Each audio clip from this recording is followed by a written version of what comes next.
Imagine what our neighbors would think in 10 years from now, what kind of army is growing in the center of Europe in Germany.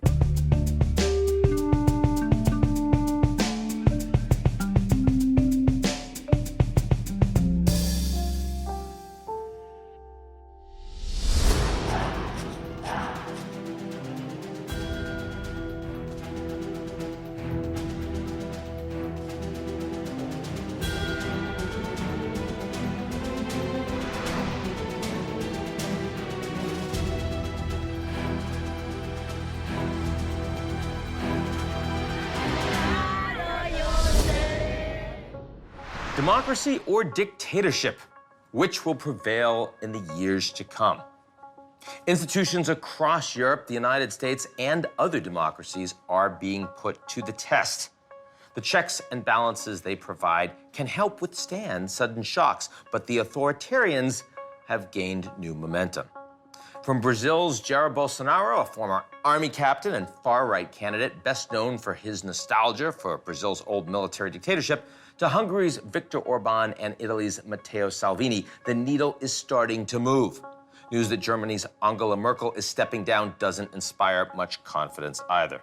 And China's Xi Jinping has been busily consolidating power, but fear not, democracy does not go quietly into the night. Hi, I'm Ian Bremmer, and welcome to GZERO World. Today on the show, I'll talk about the future of those institutions and sit down with a man who knows a thing or two about democracy. He's Sigmar Gabriel. He was Germany's foreign minister and vice-chancellor and is an outspoken member of the Bundestag. It's like the United States House of Representatives with a 2-beer minimum. And of course, I've got your puppet regime. But first, a word from the folks who help us keep the lights on.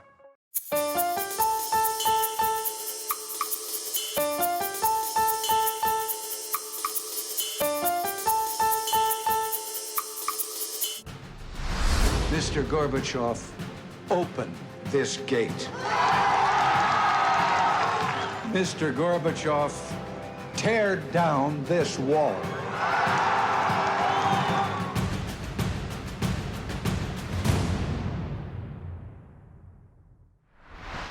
"30 years ago, the tide of history seemed to be turning towards democracy. After the collapse of the Soviet Union, America found itself without a rival. In China, people power forced a crisis in Tiananmen Square. Western Europe welcomed their Eastern brothers. But history had other plans. Today, liberal democracies are polarized. Both America and the European Union are more divided than at any point since World War II, much to Vladimir Putin's delight. And in China, a single leader has consolidated power on a scale not seen since Mao. Meanwhile, governments in Africa, the Middle East, and Latin America have all again started flirting with their own authoritarian brands. Don't get me wrong, I'm not arguing that democracy is dying, but authoritarianism clearly has the momentum. A cadre of authoritarian-leaning leaders have emerged in places like Brazil and Hungary and Italy to complement those already in place in Russia, China, Turkey, and the Philippines. And these days, some are sounding a lot like U.S. President Donald Trump. Chega de mentira, chega de fake news. The biggest challenge comes from China. Many emerging economies now look to Beijing as their most important partner. And China is a bit more predictable. President Xi Jinping isn't threatening to tear up trade deals with allies, nor does the Chinese government have that pesky transition of power between Republicans and Democrats every few years. In short, Xi has more staying power than an American president. And then there's the challenge of technology. Yes, my fellow Luddites, technology, big data, and social media, once the bastion of pro-democratic movements like the Arab Spring, have now been turned against their users. In Syria, President Bashar al-Assad quickly began surveilling Facebook and the texts of its citizens to identify dissidents most likely to pose threats to his regime. The Saudis, it would turn out, were quick to do the same with their journalists. With the Russians, where do I even begin? But it was the Chinese who upped the ante the most. Their officials dominate the internet, and they use facial recognition technology to identify potential troublemakers. Democracy isn't doomed. technologies evolve. So can systems of government. The only problem is they're just not running at the same speed. Yeah, it's extraordinary. I mean, I was with them at dinner a couple months ago. Well, that's nice. I'm younger. Inside there was an article how awful these guys are. He didn't say what it's in the article. That's hilarious. Oh, why would he care? Yes. You know? Now for our interview. My guest today is a social democrat and leading German politician who says storm clouds are once again gathering over Europe. Here's the rest of my conversation with Sigmar Gabriel. Glad to be here today with Sigmar Gabriel, the former foreign minister as well as Vice-Chancellor of Germany. Sir, thanks so much. Thanks for inviting me. So, you were there when the wall came down. Now walls are coming back up. How does it feel to be a German today? To be honest, I grew up directly at the border to East Germany, at the fence directly there, and never felt insecure. I always had very feeling of to live in a very secure and safe country because we knew that there was NATO, there was the European Union, there were the US. When I was a soldier, I was also at the borderline. We had with a radar system to look if there will be an aggressive airplane coming from the East Germany. Of course, there was no aggression from there. We also didn't feel insecure. If you have been a soldier in Germany, sometimes during the night, somebody shouted you should go up, and then we call it NATO alert. Nobody thought that's a real NATO alert. It's something like a game. Because we knew the Russians will not come, because the Americans and NATO is here, and they will not risk to go on the risk of a next, maybe nuclear war. So we felt in this alliance of NATO and the US, we felt secure. By the way, of course, we criticized the Americans for a lot what they do in Vietnam and Chile. But on the other hand side, the United States was something like a North Pole for us. It sounds paradox that we were criticizing as young leftists what they do, but on the other hand side, we love the United States. It was an orientation in our life, and we knew without the United States and some others, we would live under the oppression of the successors of Hitler or Stalin. So it was astonishing for us when the Iron Curtain fell down. Some years ago, I have 3 daughters. One of them is now 30, then she was, I think, maybe 20 or 22. We went through Berlin. And I showed her, look here. Here was the Berlin Wall. She was, really? There was a Berlin Wall? What a crazy idea to build a wall through the city. She couldn't imagine. At 22, your daughter didn't know that? She knew, but for her it was a... It was a concept. It wasn't a real wall. Concept. It was a concept, and she knew it because of her school and the education of the school, but she couldn't imagine that somebody could be so crazy in a nation where on the one side and the other side both were Germans, to build a war and to shoot to people if they would try to meet their relatives. So you see, only in half a generation, people could not imagine what's possible. Do you think that Europe is too big in the sense that so many of these East European countries, the institutions are weaker? It's precisely where you're seeing the slip back into more nationalist perspectives that certainly feel more confrontational in orientation? What would be the alternative? To let more countries out of the European Union? A two-track Europe, as some people talk about. To be honest, we have a two-track Europe because not every European member state is part of the currency union. Mm-hmm. We should prevent a situation where some member states have the feeling that they will be excluded, because we have some difficult neighbors in the European Union who love to test the European unity. But so, I mean, to be honest, what does Moscow, Beijing, and Washington have in common? In reality, they do not respect Europe.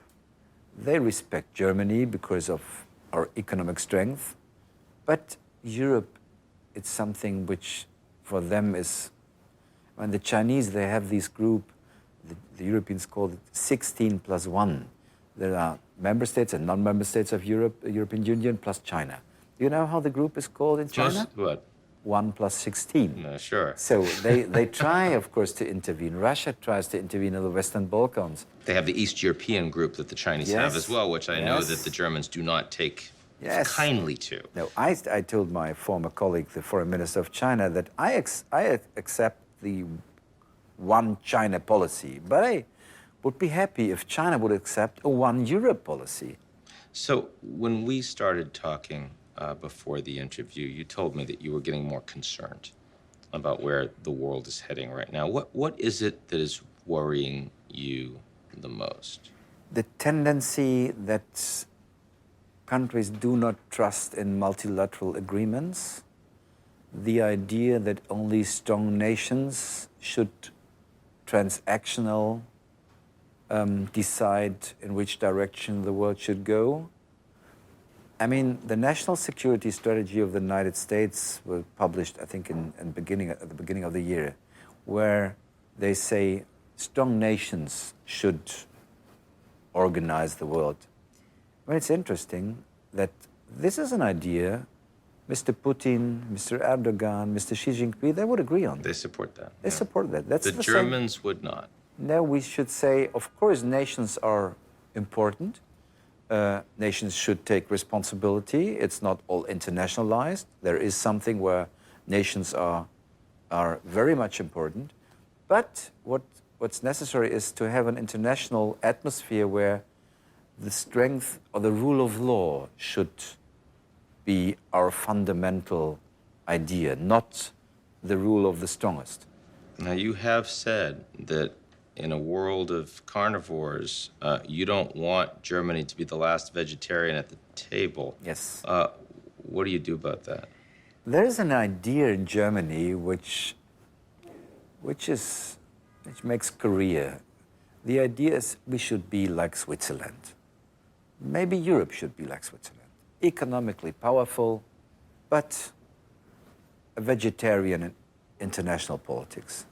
No, you see the surveys of workers in Germany, and they feel pretty optimistic about their economic future. Of course, the feeling of the refugee crisis in Europe and in Germany, they feel very differently.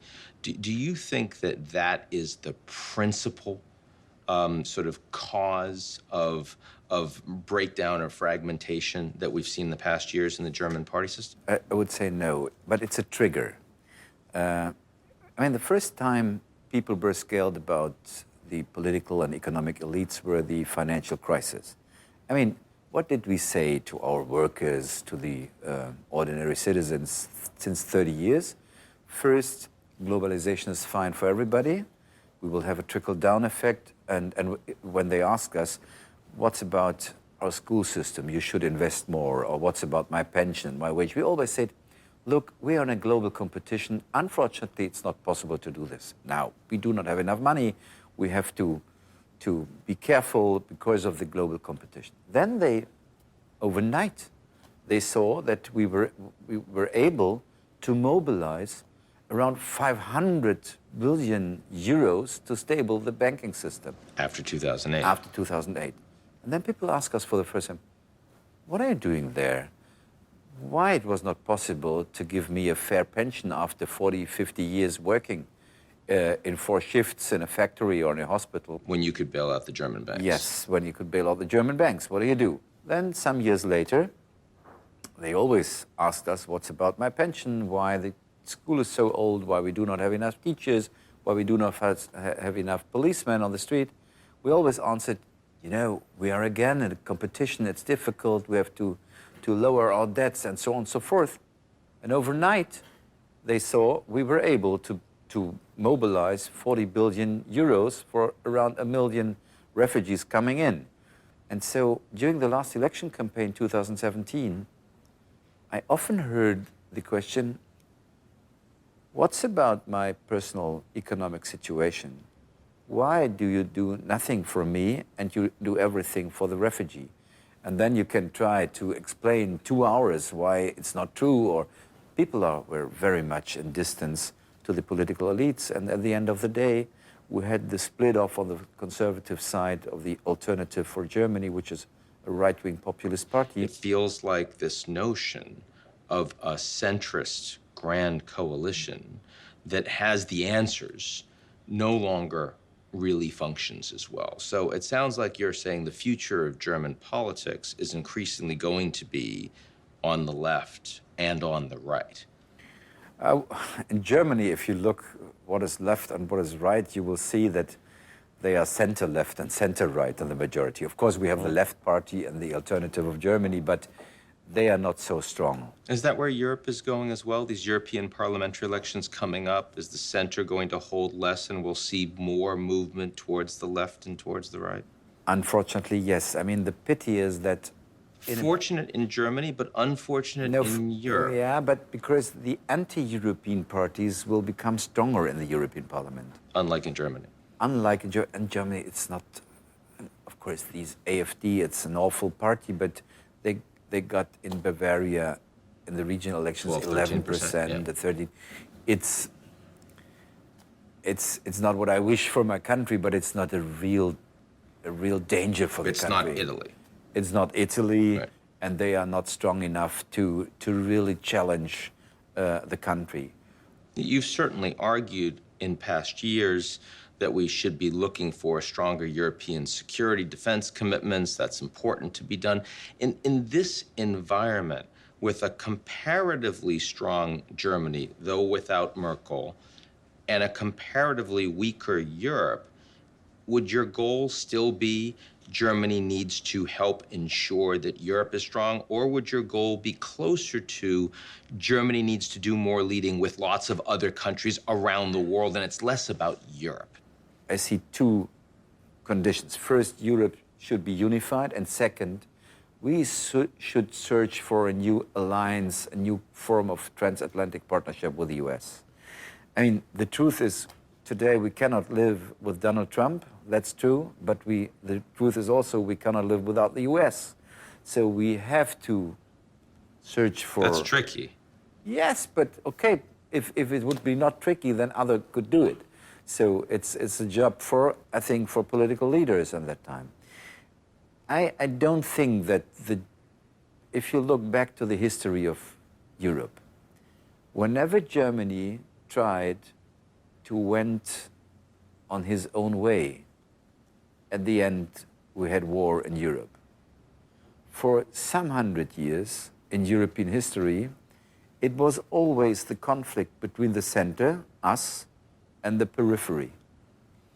And for the first time, the European Union was able to organize the difficulties, the conflicts, in a very peaceful manner. I mean, Europe is a unique idea. By the way, the Americans were at the cradle of the European Union because After they World War II.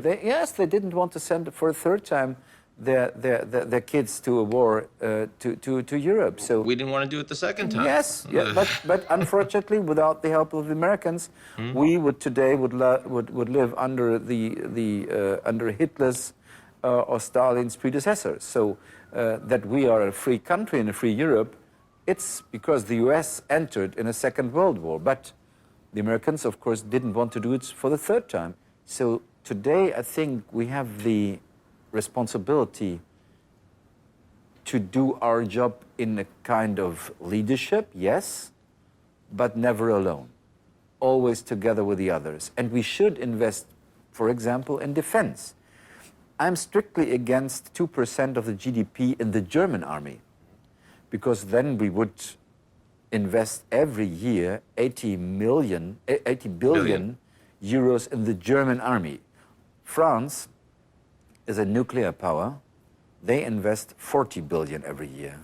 Imagine what our neighbors would think in 10 years from now, what kind of army is growing in the center of Europe in Germany. Sigmar Gabriel, thank you very much. Thank you very much. Hey Ian, it's Arif. It's been 6 months since the U.S. pulled out of the Paris Climate Accord. My only question is the deal still alive? Hi, Arib. it's actually been more than a year since the U.S. has pulled out of the Paris Climate Accord. But to be fair, it's only been a few weeks since the Kavanaugh case in Supreme Court, and that feels like a year, so we're all temporarily challenged right now. It is a good question. The climate deal is still alive. The U.S. doesn't get to actually pull out, irrespective of what the president has said, until 2021, January. In other words, after the next president is elected. Could be Trump, in which case it stays out. Could be somebody else. Could change their mind. Also, a lot of American cities and states and corporations are still committed to the deal.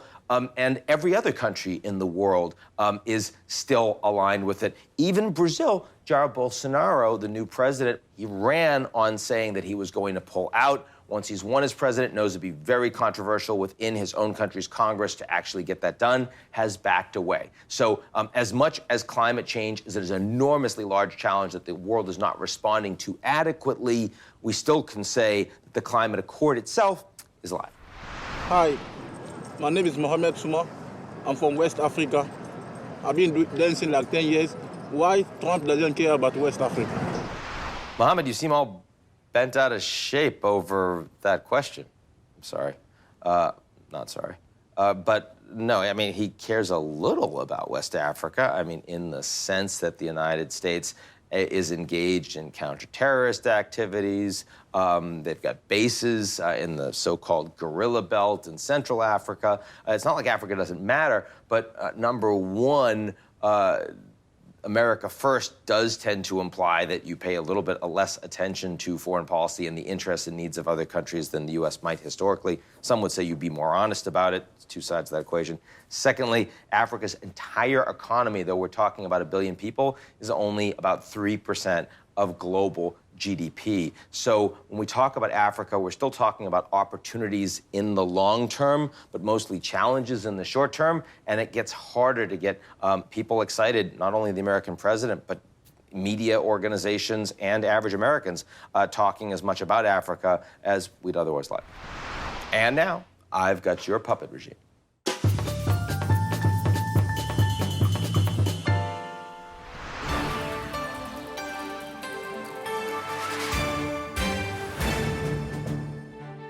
Hi, folks. Ian here. As voters headed to the polls earlier this week, we hit the streets with the world's most famous U.S. elections expert for a special report on the state of American democracy. Join me, Vladimir Putin, as I explore American democracy. Who is this guy? Who is Hey, that? Puppet, I'm gonna smack you in the face, you punk. You going to smack me? You doggone right, I'm gonna smack you in the face. You ready? How about I poison you? Now let's talk. Are you going to vote? Hey, yo, vote! So much anger here. This is great. But I still wanted to understand better how democracy is working on eve of election. Anybody heard anything about a election? Hi, good morning. Can we talk about election for a moment, please? Hi, I am looking for young voters to hack. How come it's so hard to vote in America? People don't take the time to do it. Yeah, why? Because they don't think their vote matters. Yes, I agree. Also, it's hard to vote on a Tuesday. Why don't they open Sunday, like in Russia? They have a lot of laws that prevent people who have less opportunities or who don't have IDs or things like that because they don't want them to vote. That sounds great. I like that idea. That sounds wonderful. We could use that back home in Florida. I had learned a lot. Now it was time to do some fresh field tests. Okay, I will give 100 rubles to whoever wants to vote for 100 rubles. Okay, who wants 100 rubles to vote for somebody? Okay, I see you smiling. Come here. Come here, Miss Smiles. Are you going to vote here in election next week? No. Why not? Because I can. Why not? Because I'm from Portugal. Well, I'm not from here either, but I also will vote. Look, I voted. I voted like 4 times already. Nah, man. You only can vote one time. Well, then why won't you vote? Man, to me it seemed like it won't count anyway. So you don't know if the election is legitimate? Yeah, Is that new problem or old problem? it's been a problem for years. why do you make it so easy to mess with your election? Because the majority of this country are idiots. If majority are idiots, isn't democracy a bit of a problem? Because everybody needs to vote, and if everybody, especially people my age, turn out to vote, it'll But be good. you just said majority are idiots. Anger, apathy, confusion, perfect conditions for me to do what I do best. Before I get off, I will press all buttons just to be a jerk.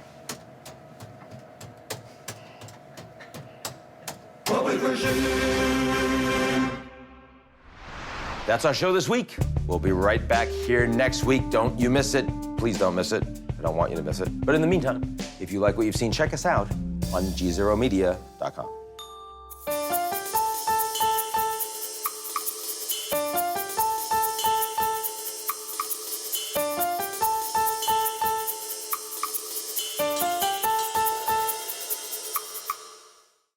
You're listening to the GZERO World with Ian Bremmer podcast, your weekly geopolitical deep dive into the world's biggest news stories, featuring in-depth conversations with global leaders and newsmakers. To get more of GZERO's insights on global politics every morning, sign up for our free newsletter, GZERO Daily, at gzeromedia.com.